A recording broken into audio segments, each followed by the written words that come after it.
Okay. Well, first of all, thank you everyone for joining us this evening at the Honest Reporting Canada webinar. Technically, this is our September webinar, of course, but we'll just disregard the fact that we're in October. It's almost September because with the Jewish holidays last month, it's obviously difficult to fit everything in. But so glad that you were able to join us. And this evening, of course, we have quite a webinar. I think we're touching a subject that is not often talked about, particularly in daily mainstream, certainly Canadian media, and obviously that's why we're talking about that today. So today's webinar, of course, when Iran's systematic human rights violations go underreported. So again, for those of you who are not familiar, Honest Reporting Canada is an independent grassroots Canadian organization promoting fairness and accuracy in Canadian media coverage of Israel and the Middle East, with the assistance of our over 45,000 members from coast to coast to coast. Honest Reporting Canada monitors the media, recognizes excellence, and exposes inaccuracy and biases in Canadian reporting in the region. So today we are very, very fortunate and very, very honored to have two extremely distinguished speakers joining us today, and I believe they're both with us. So before I introduce them, just want to let you know everybody should be automatically muted if I'm not mistaken, as a security precaution. We trust most of you. I'm sure you're all good, but just in case you're wondering, that's the reason there. And you also won't be able to share your screen, etc. If you do have a question or you'd like to, ask a question to our panelists, we won't be sort of having that live. What you can certainly do is email me Robert@honestreporting.ca, and we can answer that in as real time as possible, or certainly do it through the chat function. Send me a message directly here as well. So without further ado, allow me to introduce our very distinguished panelists. So Sayeh Hassan is joining us from British Columbia. She was born in Tehran, Iran. She was forced to flee Iran with her family at the age of 7 and spent the next 5 years living in Turkey as a refugee. As a result, she is fluent in English, Farsi, and Turkish. She completed her honors bachelor at Carleton University in Ottawa in psychology and mass communication, and achieved her LLB at the University of Ottawa in 2006. That's my alma mater as well. Sayeh Hassan has appeared at every level of court in Ontario and the Supreme Court and the Court of Appeal in British Columbia as well. Within days of being called to the bar, she appeared successfully at the Ontario Court of Appeal. Ms. Hassan has successfully defended clients at every stage in court, including bail hearings, trials, and appeals. Her research and organizational skills ensure that she is always prepared. So welcome. Very happy to have you here. Our other very distinguished guest, Alireza Nader, is a senior fellow focusing on Iran and U.S. policy in the Middle East with the Foundation for Defense of Democracy. He also researches the Islamic Republic's systematic repression of religious freedom, and he serves on the Anti-Defamation League's Task Force on Middle East Minorities. Throughout his career, he's advised the U.S. government on Iran. He's calling us from the U.S. this evening. He's regularly called upon to share his analysis with senior policymakers. He's testified before the U.S. Congress and often interviewed by the media. Prior to joining his current role, he was a senior researcher at the RAND Corporation, where he authored numerous reports and studies on Iran, the Middle East, and U.S. strategy. He's lectured at George Washington University and conducted research and taught analytical courses for U.S. Special Forces and analysts at the U.S. Department of Defense. He has his Bachelor of Arts in Political Science from the University of California and his Master of Arts in International Relations from George Washington University. So again, thank you both very much for joining us. First of all, I'm just going to make sure that I can unmute you both. I see you both are here. So can we just make sure that Ms. Hassan and Mr. Nader, that we can hear you both? Hi, can you hear me? I can hear you. Hey, everybody, how are you? Perfect. Okay, wonderful, wonderful. Well, thank you so much for joining us, and let's dive right in. So first of all, let's start with you,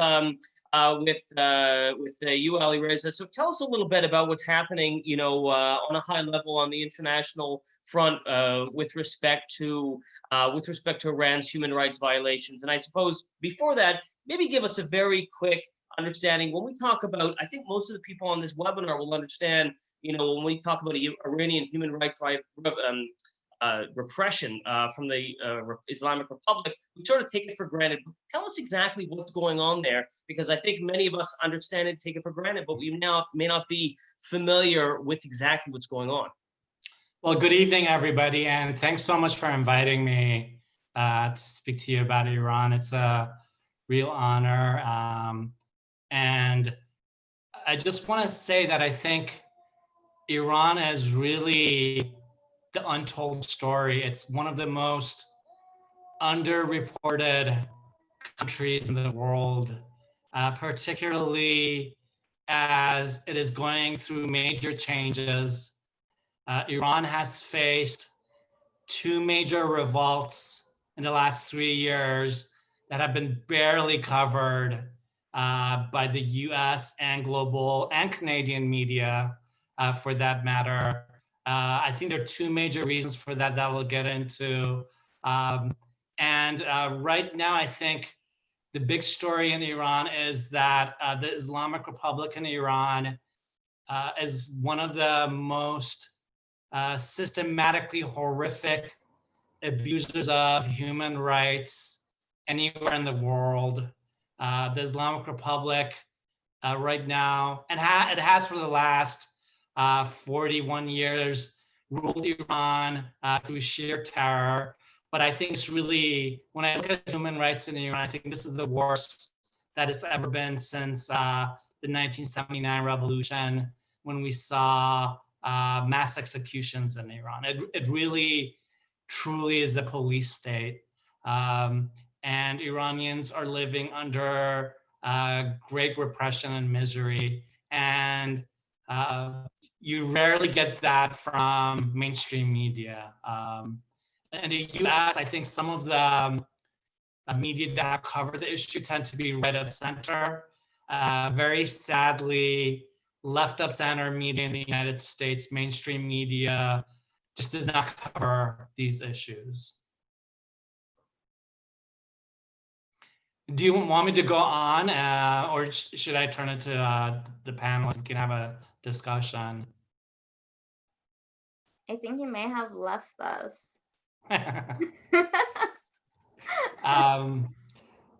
So I mentioned, I'll go on then.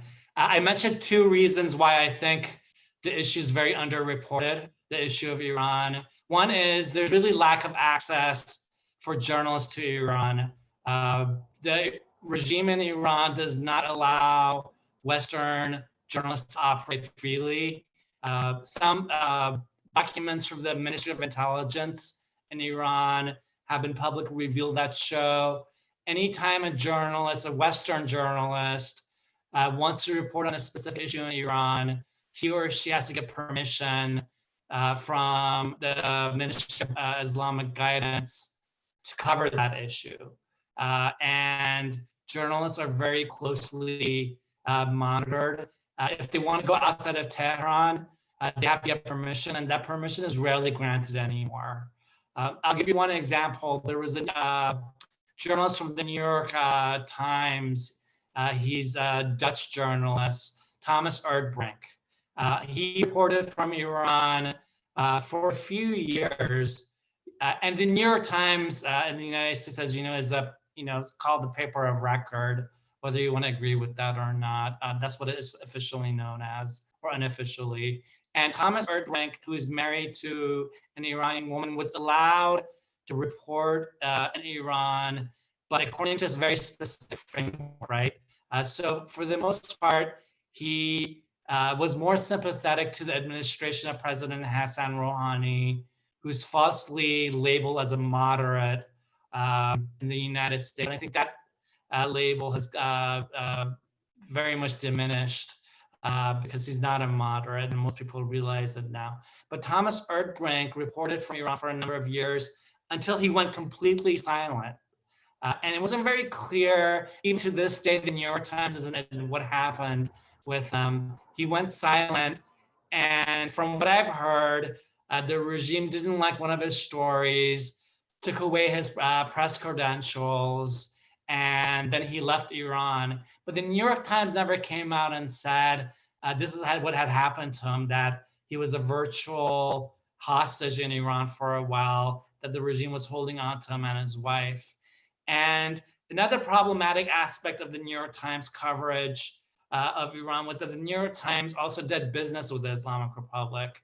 After the nuclear agreement, the Joint Comprehensive Plan of Action signed by the Obama administration, the New York Times organized tours in Iran and got a lot of money for it, which to me, I think is a complete violation of journalistic standards and ethics. So that's just one example. Right now, there are really no Western journalists in Iran, and journalists that cover Iran, and I know a lot of these journalists, by the way, by name, and I know personally, they tend to be sympathetic toward the Rouhani, or the so-called moderate faction of the Islamic Republic. So you get a very biased view of what's happening in Iran if you rely on Western journalists. The second major reason that I think that Iran is very much undercovered, especially in terms of human rights abuses, is the nuclear agreement,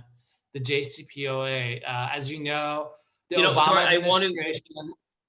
So I don't want to interrupt you there, but I do want to spend some time on that as well. So I want to make that really a separate part of the discussion, if that's okay. Because I think it's too important to sort of pass through there. But we'll definitely come back to that. We'll spend some time on that. So I wanted to, and thank you for that. I think you've given us a good understanding briefly there. I want to just pivot to Ms. Hassan now. Tell us a little bit about, obviously as I don't know if you would, I guess, describe yourself as a refugee still, or as a refugee, but tell us about in your experience, how it's changed and how you perceive it today, and how I think particularly with a bit of a media angle when you're reading the news, what's not coming through in terms of specifically from a human rights perspective.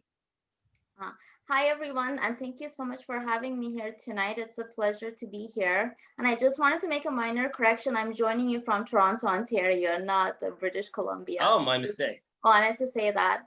So I left Iran when I was 7 years old with my family, and we lived in Turkey for 5 years as refugees before we came to Canada. So I've sort of lived through that whole refugee life, and I'm very familiar with it. And one of the things that inspired me to work on human rights was the fact that we went through that situation, and I saw so many other families go through that situation as well. And unfortunately, the situation continues now. I've been in Canada for about 25 years, and things have not really changed. But I want to touch base on Alireza did a very good job of covering, I think, why the mainstream media is not covering the human rights news in Iran. But what is being done right now, something that we didn't have before, is social media. So we did have 3 big major protests in 2018 and 2019. And while there was no mainstream coverage of it, we saw it on social media. I mean, there is no hiding it anymore, because people on the streets are taking videos and they're posting it online, on Twitter, on Facebook, and it's all instantaneous. And this is the amazing change that I see. And I think this is something that brings hope to me and a lot of people in Iran, is that the regime can't hide what is going on anymore. And whether the mainstream media covers things or not, the social media is there, the activists are on the ground, and they're able to use the social media to sort of send out their messages. And that does cause some problems, because we've seen at least once or twice, Iran completely shut down the internet because they didn't want people to be able to send out these videos. But I think it's an amazing new development that we didn't have 10 years ago, or maybe even 5 years ago. And it's something that is really troubling the Iranian regime.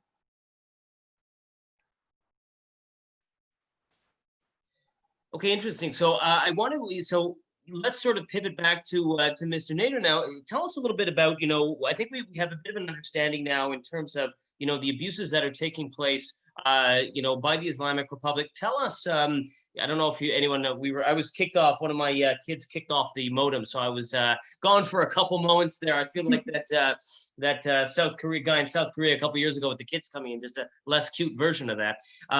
They are very cute. But anyway, so tell us a little bit about what's happening on a high level. You touched on, the JCPOA. What's happening with that? The U.S., I think, even as somebody who follows it quite closely, I find myself sometimes getting whiplash trying to follow what's happening. So, we had these, we had these countries join. The U.S., backed out. The European powers are continuing, my understanding, without it. Well, what's happening?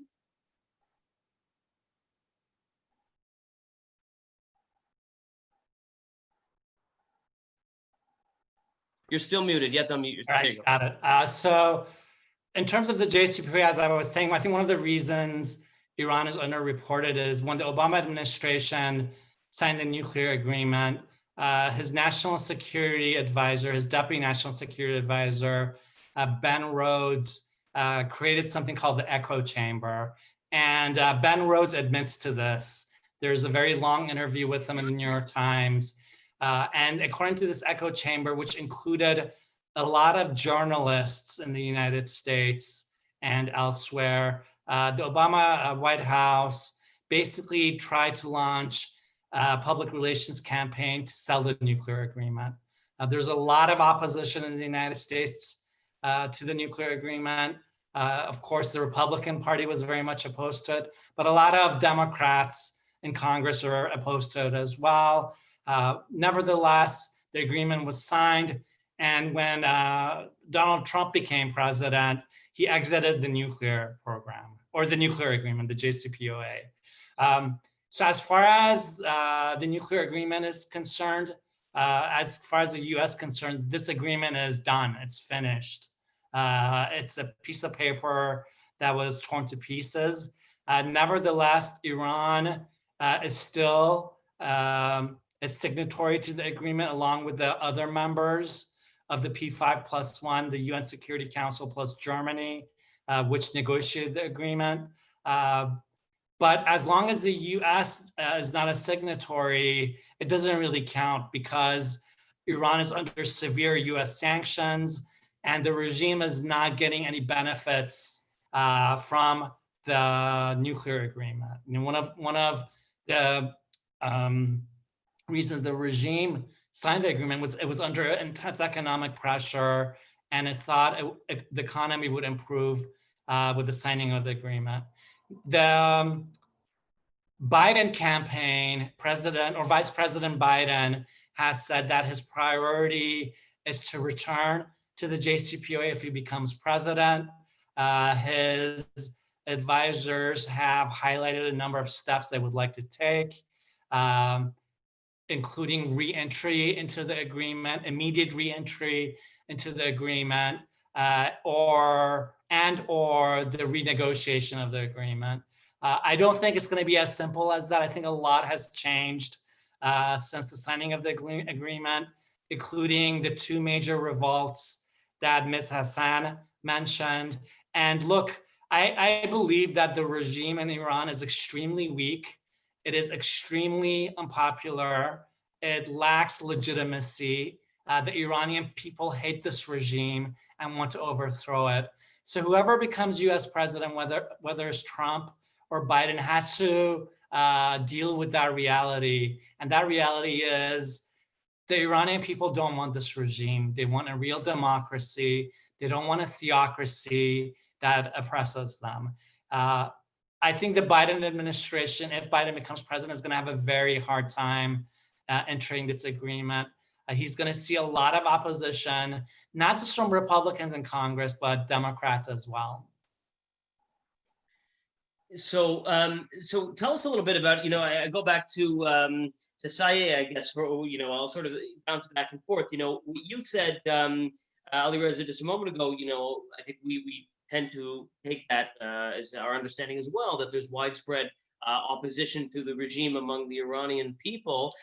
So I guess the question for Sayeh now, I guess the question is, if that's the case, and we have no reason to doubt that, what is it that's keeping the regime in power? We're hearing this all the time, that we're hearing frequently that there's protests and green revolution, but so what's keeping them in power if, they're being economically squeezed, at least by the US, and yet they seem to be not just there, but they seem to be able to fund Hezbollah, as much as possible, and what's going on?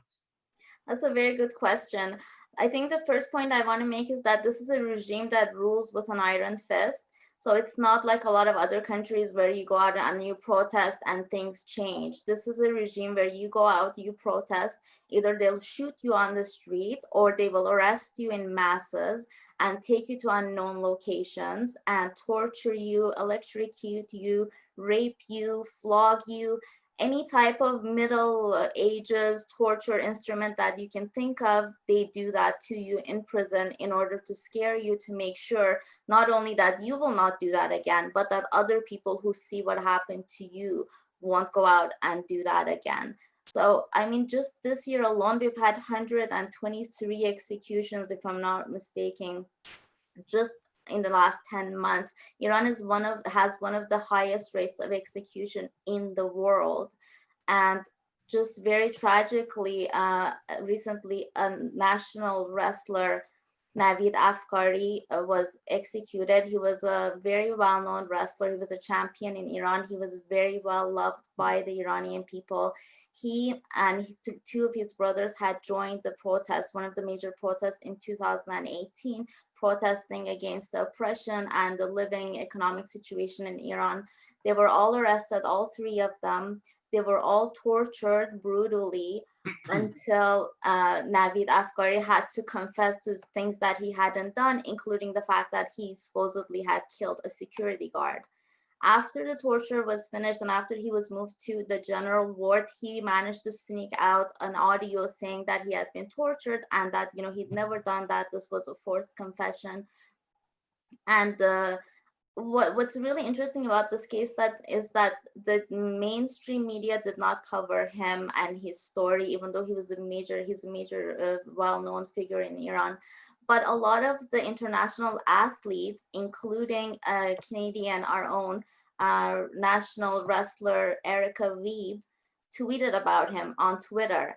And the next day, CBC wrote about his case, not so much about him, but about the fact that Jessica Weeb had tweeted about him. So it's one of the amazing things that came out of the situation. It was very tragic because he was executed and his brothers actually are still in jail and we don't know what's going on with them. They're in some unknown location.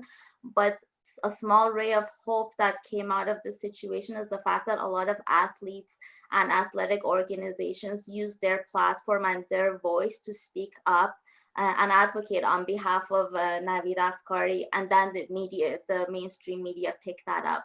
And I'm hoping to see more of that, to see people who have major platforms, if they speak up and if they advocate on behalf of political prisoners or what's going on in terms of human rights situation in Iran, then the mainstream media will pick it up because of these individuals. And it's a small ray of hope that I was able to see in this particular situation. So, you know, someone like Navid Afkari, who was, who was a wrestler who was accused of, killing was it a bodyguard or a security guard rather? So, are these sort of random, human rights abuses by the regime to sort of just scare the heck out of everybody else, or was this person, an outspoken opponent of the regime? I mean, how are sort of individuals like this, how do they end up in the regime's target? Is it my turn still? Yes, that Okay, is follow-up great. question. So I think they made an example of him because he was a national wrestler. So everybody knew him, and they certainly didn't want somebody so famous and so well known and so well loved going and joining the protests. And they made an example of him. They just executed him secretly, and then it came out that he'd been executed. He didn't even get his last rites. But I don't want to draw a picture that this is random and it's just one person here, one person there. There's a huge systematic oppression of activists, peaceful activists who just go out and protest. But unfortunately, a lot of them are unknown and unnamed. And the more, the fact that they are not known and nobody really knows about them, it just helps the regime to torture them and to execute them because nobody really knows. But when we shed light on particular cases, the regime moves a little bit more cautiously because the regime knows that the international community is watching, people are watching. unfortunately, again, it did not work in this particular case because I think they saw Navid as a major threat because he was such a well-known, beloved person in Iran. But it is really important to highlight individual cases as well, because that protects those particular people from being further tortured or executed. But we can't lose sight of the fact that there are thousands of people in prison right now that we don't know about and we may never know about. And that's how the Islamic regime operates. Right. So I want to, speaking of specific cases, Alireza, I want to pivot back to you, and I want to ask you a story. You're calling us from Washington D.C. You're in that area, if I'm not mistaken. So I don't know how I want to make sure I'm pronouncing his last name, Jason Rezaian. Yes. So tell us about him. He was a Washington Post reporter. Tell us about him, because I think what's unusual about that case, he was born in Iran, but he lives in the United States as a reporter for the Washington Post, and this wasn't sort of this is distinct. He wasn't sort of just a regular person there, and he wasn't a national hero there. He was somebody who had lived overseas and gone back. Tell us about him. I'll say something about him in a minute, but with Navid, he participated in the 2018 protests, and the regime arrested him for his participation and executed him, although most likely he was beaten to death in prison. Under torture. He died under torture, but he was killed to make an example out of him, because the regime is very worried about another major uprising. Every day, regime officials and media warn that not only do they fear another uprising, they believe that there will be another uprising. And this answers your question in the beginning. How does this regime stay in power? Through sheer terror. And a lot of the opposition figures outside of Iran and within Iran have tried to encourage Iranian people to overthrow the regime through economic strikes and peaceful protests. And the regime fears peaceful protests and wants to prevent them by killing people in mass. And that's what happened in November of last year. There was a major uprising in Iran, and there are videos of it. Many videos of it, of people pouring into the streets and being shot left and right, even by helicopters and snipers. So this is how the regime is maintaining power. In terms of Jason Rezaian, he was a reporter in Iran. He was a food critic. He got very close to the Rouhani administration. And in Iran, there are major factional disputes within the regime. And I think he got ensnared and these disputes. The Revolutionary Guards didn't like the fact that he was getting close to the Rouhani administration and reporting in a way to make the Rouhani administration look good. And as I mentioned, the New York Times reporter, Thomas Erdbrink, all reporters in Iran can only report within a set framework. So if you come out and say the Iranian people should overthrow this regime, you're not allowed to report in Iran. And Jason Rezaian does not believe that the regime should necessarily be overthrown. So I think his case is very distinct. I wouldn't put him in the same category as Navid, because Navid, like the majority of Iranians, want this regime gone. I think sadly, we're gonna see more and more executions because the regime wants to send a message not just to the Iranian people, but the rest of the world, that it'll act with impunity. And I know personally, I find the Biden campaign's stance on Iran very, very disappointing. And I say this as a very nonpartisan person. I consider myself an independent politically, but I think the days when the US government and the Canadian government, especially the Trudeau administration, I've been very critical of Prime Minister Trudeau, but the days that these governments can ignore the slaughter of the Iranian people is over. Like Ms. Hassan said, we get a lot of videos from Iran through social media. We know exactly what's happening in Iran. And I think it's very shameful that politicians choose to ignore it because of their own narrow political interests. And this nuclear agreement that they think they should maintain at all costs. I mean, the JCPOA its defenders want to maintain it, although it provides really very little benefit for US or global national security. They want to maintain it really for political and partisan purposes. And what gets sacrificed? Human rights get sacrificed in Iran. The liberty and the lives and the natural rights of the Iranian people. So again, you touched on that one. I want to pivot back to Sayeh now and asking, when we talk about human rights, I want to specifically talk about the rights, or I suppose lack thereof, of homosexuals in Iran. We remember, many of us remember, in 2007, former President Ahmadinejad famously telling an audience at Columbia University in New York City, there are, what is he? I want to pull up the exact quote here for posterity here. He says, "In Iran, we don't have homosexuals. In Iran, we don't have this phenomenon. I don't know who told you we have it." So, we sort of chuckle because it's so ridiculous. But what is their oppression of homosexuals in Iran? First of all, I would love to hear a little more about that. What exactly is happening? But so, first, let me ask that. I have a follow-up question. First, tell us exactly. My understanding as someone who obviously consumes a lot of media, is it accurate to say that homosexuals have in Iran a particularly hard time under the regime, as opposed to minority religions, Baha'is, Zoroastrians, etc., or are they sort of just an unfortunate minority as well? Or does it appear, as when we read the news, that they are unusually targeted for executions and persecution? Is that correct, or is that just the reality, unfortunately, for all minorities there?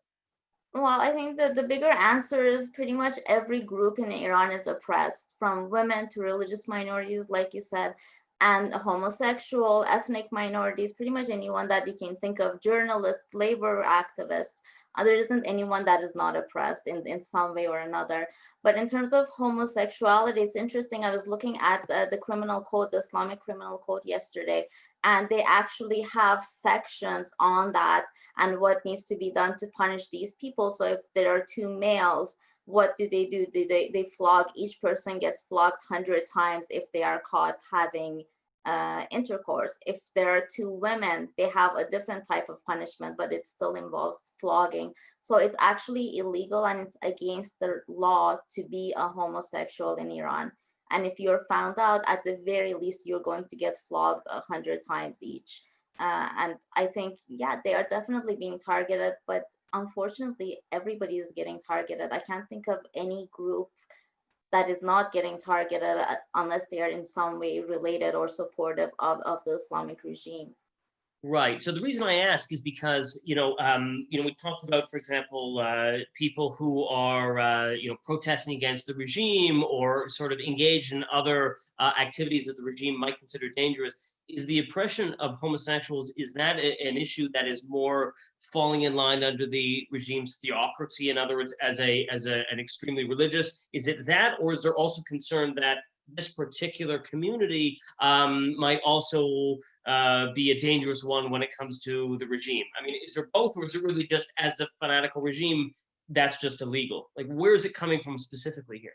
Well, I'm not an expert in this particular area, but in my opinion, it comes from the theocracy, because obviously under Islam, having any sort of homosexual relationship is illegal, as is having any type of premarital sex or sex within, what is the right term for it? Basically, anything that doesn't involve a marriage is illegal and it's not approved under the Islamic law. So, and homosexuality is obviously, it's condemned, and that's why it's against the law. It's literally against the law, and it's in the criminal code. So, to go back, so thank you. I want to pivot back to Alireza. So when we see that quote, from former, President Ahmadinejad, I mean, who is he fooling here, right? What is the point of a line like that? Was that just what does that mean? Is that for a domestic audience? Like, what? I'm trying to understand that. Like I said, we chuckle, but when you stop and think about it, like, what's the purpose in saying just a demonstrably false claim? Oh, you're muted.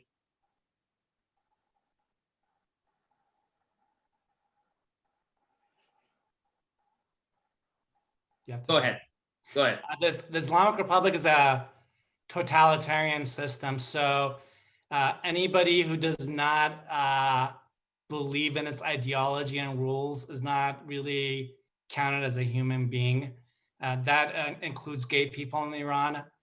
Thousands of gay people have been executed since the 1979 revolution. I think there's one source from WikiLeaks that states 4,000 to 6,000 gays have been executed. The number could be much higher. The regime also enforces this horrific law in which gay men are reassigned gender. So if a gay man becomes a woman, according to the regime, that's okay because you're not gay anymore. So people are forced to even change their gender because of these horrific laws. And Ahmadinejad is just a liar. I mean, Iran, if you look at Iran, traditionally, yes, it has tended to be a conservative culture, but there's, it's always celebrated pleasure, wine drinking, love making. If you look at Persian poems from hundreds or thousands of years ago, they're all about getting drunk and making love. So this is a regime that wants to repress Iranian culture. It is a joyless regime, it's totalitarian. There are lots of gay people in Iran. I know a ton of them. They live very secret underground lives. I think, if you live somewhere like Tehran and have money, you can be semi-open. Your family and your friends might know, but you have to be very careful. You can't go to Tehran and turn on Grindr or Tinder and hook up, but because then you would be putting your life at risk. But this is a middle-aged regime. It really belongs to the Middle Ages. It has no place in the modern world. It's the most misogynistic regime in the world by far. It practices gender apartheid. Women are second-class citizens. And like Ms. Hassan said, everybody is oppressed in Iran. Everybody is definitely oppressed. But I think certain groups are even more oppressed than others. Gays, women, Baha'is, Christians, you name it. I think there's really no redeeming quality to this regime. And I think that's why Iranians very much realize that it cannot be reformed, and it really belongs in the dustbin of history. So, to go back to Sayeh for a moment, as a woman, obviously, tell us a little bit about what it's like to live as again, I know you were 7 years old when you left, but tell us, from a woman's perspective, what is it like? We see the picture of women in chadors. Tell us what life is like as a woman. Are they allowed to leave home? We're even familiar in Saudi Arabia now, they've loosened restrictions on women driving. In Saudi Arabia for so long was this picture of sort of a regressive regime. But now obviously Iran, I think, stands alone in the region. So tell us what life is like as a woman there and what rights you have and don't have. Well, it's not as bad as Saudi Arabia in terms of, and it's not because the regime is good. The regime is one of the worst, I think, in the world. But Iranian women are so strong, and they have fought for so many years to get some of their rights back. So Iranian women, I believe, are some of the most educated in the Middle East. They have the highest rate of going to university. There are many professional Iranian women, and that's not to say this regime is good. It's just to say women have struggled and they fought to get certain rights back. But there's still a lot of areas where they don't have any rights. For example, in family law, children are generally given to the father. I think for sons is like at the age of 5 and the daughter age of 6. I don't know, I can't recall the exact ages, but very young age. If there's a divorce, the children go to the father. If there is no father, they go to the family of the father. So they don't have that right. They don't really have the right to get divorced. The husband, if he wants to keep them from working from certain jobs, they can. If they want to get a passport, they need their husband's permission. So it's quite backward in a lot of ways, but it's also moving forward in a lot of ways because women are fighting for those rights. And one of the most recent examples is, of course, in Iran we have the mandatory hijab, where women have to cover their hair and their bodies. And a lot of women have now, they've started a campaign, the White Wednesday campaign, where they go out and they take off their hijab in public, which is essentially really risking their lives. But they go out and they do this, and this is to fight the mandatory hijab laws. And what I find interesting is a lot of women who actually like to wear the hijab have gone out and protested as well, because they're saying people who want to wear the hijab should be able to, and people who don't want to wear it, they should not have to wear it. So it's really united women, both religious women and women who are more secular and who don't want this. And quite a few of these women have been arrested. They've been beaten on the street by security forces. A number of them, quite a few number of them, have been sentenced to 10 years, 15 years, really heavy prison sentences. But it's still continuing, and they have not been able to stop these women. They're going out there and they're taking off their hijab, and now men are even joining them and they're supporting them. And that's a big campaign, and I think that's something that shows strength of Iranian people, the strength of women, and that things are really moving, and they're starting to change. So you mentioned that sort of things have, not obviously as a result of willingness on the regime's part, but things have to some degree, become more open. What was it like then, sort of 40 years ago, when the regime began, for women then? In other words, what was it like for women, in 1980 or 1985? I mean, can you maybe give us one or two? I mean, I know you mentioned one about, women are becoming, I think, a little bit more open against sort of modesty laws, whatever you call it. But how was that 35 years ago when the regime was quite young? Like, what was it like to be a woman in Iran then? So again, I was very young when I was in Iran, but I can only rely on my mom and my aunt who is still in Iran. We have quite a bit of extended family there, and it was very repressive, oppressive. It still is. I don't want to give the idea that it isn't. And I don't know that there have been a lot of changes, because even back in the beginning of revolution, a lot of women were going to university. I mean, during the time of Shah, women were judges, women were members of parliament, women were always very forward and very modern and very educated in Iran. And the regime couldn't really take that away from them. I mean, there's no way you can take that away from Iranian women. But there were times, there were the first few years, if you didn't wear your hijab properly, they would basically pin it with an actual pin to your forehead. They would beat you, they would arrest you. I don't know, that may have relaxed a little bit, and it relaxes with certain presidents, the reformist presidents, and then it gets more strict again when you have, somebody like Ahmadinejad at the wheel. But I think the change that I'm seeing right now is women are so much more braver, or maybe, and I shouldn't say that because women have been brave all along. They've been in the front lines of every single protest, major protest that we've seen. But they're joined together, they're united, and one of the things that they're fighting against right now is that the mandatory hijab law, and it's incredible to watch, very humbling. That's a powerful image for sure.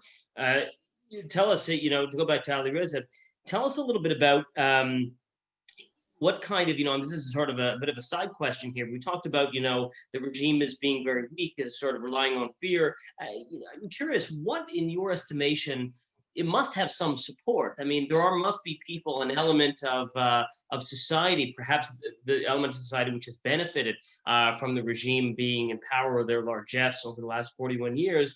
Does it have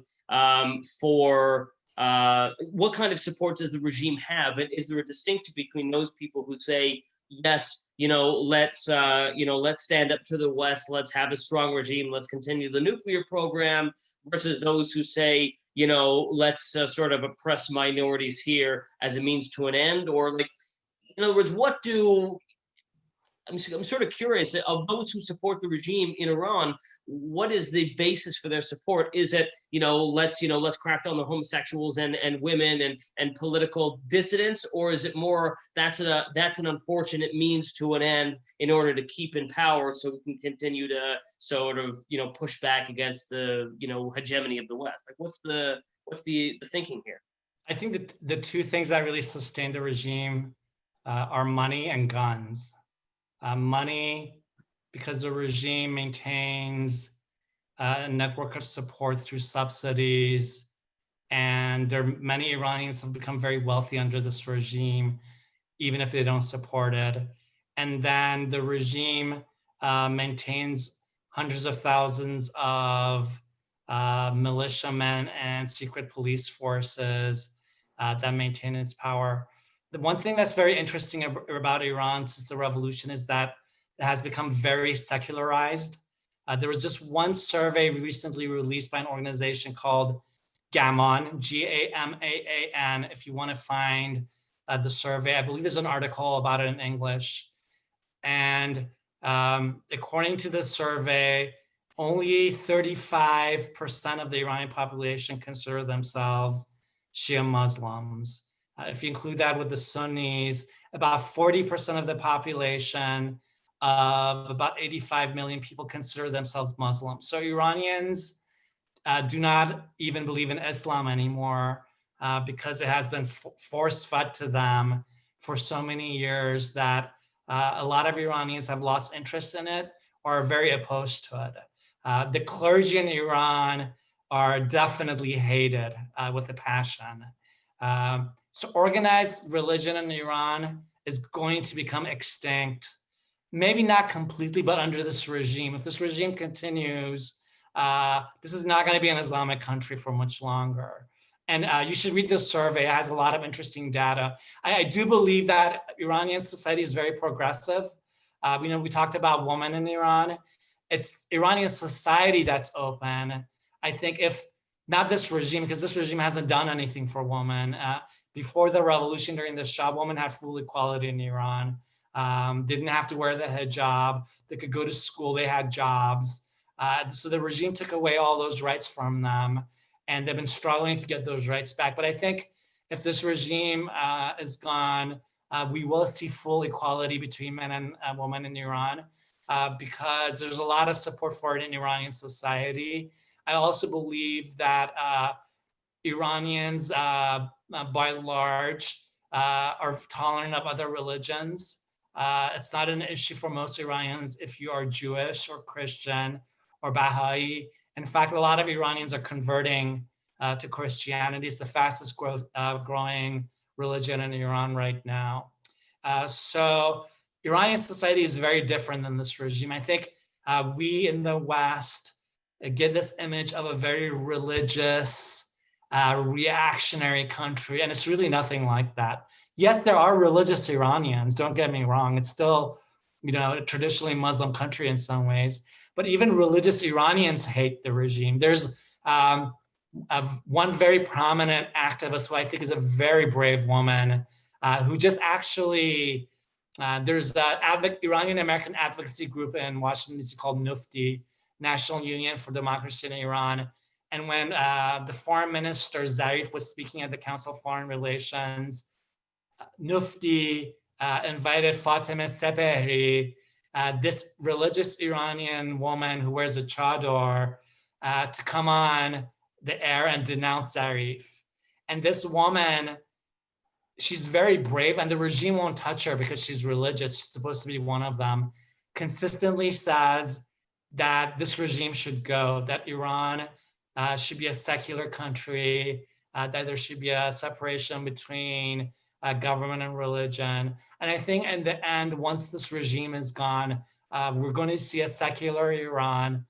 And I really do hope a much more tolerant Iran, because society has changed dramatically. Even on gay issues, I have family members, when we talk about being gay, they're okay with it. I'm not going to say, Iran is going to be, the next gay cruise destination, but there's much more tolerance for these issues because Iranians are really exposed to the outside world. There are 5 million Iranians living in the diaspora. There are major news channels that broadcast not just news, but entertainment into Iran from places like London and the US. So Iranians are not as cut off from the world as we would like to think, as a regime would like to think they are. And a lot of it has to do with social media and technology, and the fact that in the last 40 years, Iran has changed immensely. And I think once this regime is gone, the world is going to be very much surprised what kind of country lies under this terrible regime. So I think that's a good. I think that's a good, opportunity for me to, ask the final question to both of you, which is, talk about social media, which is, of course, supposed to be the democratization of, that's why how we know so much of what's happening there is not because the, press TV tells us that. It's because people are posting and sending this around the world. So obviously you were speaking to an audience, from Honest Reporting Canada, but really around the world. So tell us, to both of you, and I guess since we're on Alireza, we'll start with you and we'll finish with Sayeh. What can both, Canadians and the Canadian, Canadian government do, to help really ameliorate the situation or to help sort of, the human rights situation, in Iran? We're a middle power and, still 38 million people here. I'm sure the vast majority of whom, would oppose vehemently what's happening there to people. What can people do? Well, the Trudeau government, the first thing it should do is to designate the Islamic Revolutionary Guards Corps as a terrorist organization. This organization maintains the repressive rule of the Islamic Republic, and the Liberal Party in Canada passed a motion in Parliament to designate the Revolutionary Guards as a terrorist organization. The Revolutionary Guards is a big network in Canada. It launders billions of dollars into Canada, and Canadian law enforcement and intelligence completely ignores it. So that's the first step, to designate the Revolutionary Guards as a terrorist organization and investigate the regime's lobby network in Canada. I've been studying the issue of the regime's presence in Canada for the past year. Out of all Western democracies, Canada has the biggest regime presence outside of Iran. I've written quite a bit about this. It's on our website at fdd.org, so you can read more about it. And unless Trudeau takes action, and the issue is on his desk, all he has to do is sign off on this. The Conservative Party has said that it wants to designate the Revolutionary Guards. The Shadow Foreign Minister, I believe his name is Michael Chung, just issued a letter saying this should be Canada's policy. And I'll leave it at that. Okay, thank you very much. Sayeh, same question. What can Canada and Canadians do? Okay, so I'll say a few things. One of the things I want to say is we have some really wonderful members of parliament and senators who have been advocating for Iranian human rights for very many years. James Bazan, Irving Cotler, who was a former member of parliament, Garnet Guinness, David Sweet, Senator Linda Frum. They have been very active for very many years, and those are just the ones that I know of. There may be very many more, and I certainly appreciate that, and I know a lot of people in the community, in the Iranian community, appreciate that. What can we as Canadians do as individuals? I think that's a very important question. And I can give an example of what I have been doing just as an individual. I don't work with any organization. I'm an independent, a sort of human rights advocate. What I've been doing is I've been reaching out to members of parliament. I don't think our prime minister will speak out or advocate or do anything to do with Iran unless he is pressured in some way. And the way to do that, I think, is through members of parliament. Otherwise, if people don't speak up, I don't think the government this is not on their radar and it's not their priority, and maybe understandably so. I don't know that, we're dealing with COVID right now and a lot of things are going on in the world. What we can do as individuals is we can contact our own members of parliament because they will listen to us. That's why they are there. And from my experience, whenever I've contacted the office of a member of parliament, they've been very open either to meet with me or speak with me on the phone, or at least hear from me in a written form. And that's something that I would highly recommend. Everybody can do this. Just contact your member of parliament and voice your concern and ask the member of parliament to do something about it. We already have quite a few that care and they advocate, and we can have so many more. That's something that we can do as individuals. And I think it's probably the most important thing, because if the government speaks out, if Trudeau has a policy, a tough policy against Iran, that's really going to help the Iranian people and their democratic movement. And the other thing that we can do, of course, is social media. I mean, Iranian people are very active on social media with respect to Iranian human rights, but maybe not other people. And it would be so wonderful if people who are not Iranian take an interest and advocate, as we saw with our Canadian wrestling champion. When she tweeted about Navid Afkari, the media started caring and they started reporting. And I don't think you need to be famous to do this, or you don't need to have a big profile. Everybody and anybody can do it. And the more we do it, the more we raise our voices, I think the stronger we are together. And the more we can make a difference. I really believe each one of us can make a difference. It's a great answer. Thank you. Well, that's why you're the panelists here, right? We don't just give anybody. Well, thank you again very much to both of you, to Alireza, Nader, and to Sayeh, Hassan. I mean, I think this has been a fascinating. We didn't even talk about. We talked a little bit about JCPOA. We could have talked about Hezbollah. We could have talked about Houthis. We could talk about 500 other things. And obviously perhaps for another time, but I think this is such a multifaceted discussion. But even just to talk about the human rights situation in Iran and the media's unfortunate failure to really report on this effectively and comprehensively is, I think, a discussion that probably isn't happening quite nearly enough, and that's why we had it. So again, thank you so much, both of you, for joining. This has been recorded. It should be on YouTube in the next day or two. And for everybody else, we have a very, very special webinar again happening at the end of October on the 27th of October, I believe it is. But again, watch out for those emails at HonestReporting.ca. And thank you again, everyone, for joining us, and have a lovely evening. Thank you for having us. Thank you.